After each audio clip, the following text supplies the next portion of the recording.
যে রাষ্ট্রের নাম পরিবর্তন মূলত সাংবিধানিক নাম, আগের যে নাম ছিল সেই নাম থাকলেও আমাদের কোনো আপত্তি নাই। আমাদের ভিতরে যদি একতা না থাকে তাহলে কিন্তু আওয়ামী লীগ আবার ফিরে আসতে পারে। পরবর্তীতে যদি প্রয়োজন হয় সকল দলকে একসাথে নিয়ে জাতীয় সংলাপের মতন করে আয়োজন করে তারা বসবেন।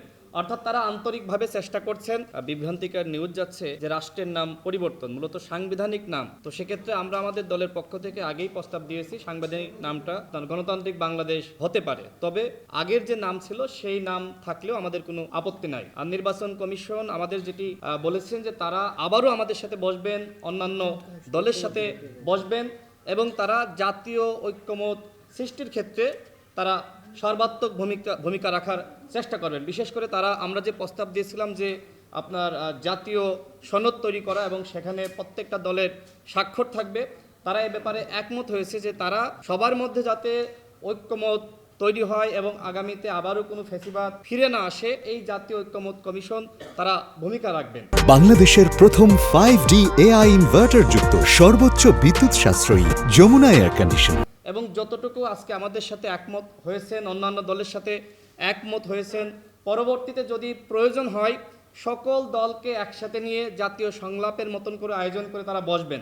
অর্থাৎ তারা আন্তরিকভাবে চেষ্টা করছেন। আমরা গণ অধিকার পরিষদের পক্ষ থেকে আমাদের যে দলীয় এজেন্ডা ছিল সেই এজেন্ডার আলোকে আমরা আমাদের প্রস্তাবনাগুলো দিয়েছি। বিশেষ করে 2021 সালে গণ অধিকার পরিষদ আমরা আত্মপ্রকাশ করি, তখন আমাদের 21 দফা কর্মসূচি ছিল, সেটার সাথে মিল রেখে কিন্তু আমাদের প্রস্তাবনাগুলো দেওয়া।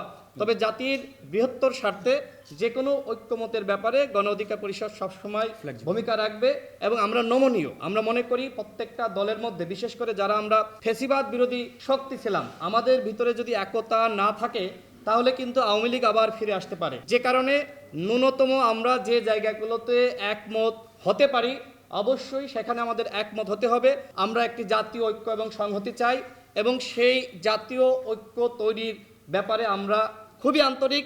আমরা এই সংস্কার কমিশনকে সেই ব্যাপারে আমরা সহযোগিতা করব। তারা আবারও আমাদের সাথে বসবেন, অন্যান্য দলের সাথে বসবেন এবং সর্বশেষ সবাইকে নিয়ে একসাথে বসে একটি জুলাই চার্টার, রিফর্ম চার্টার বা একটি জাতীয় সনদ তারা তৈরি করবেন যেখানে প্রত্যেকটা দলের স্বাক্ষর থাকবে।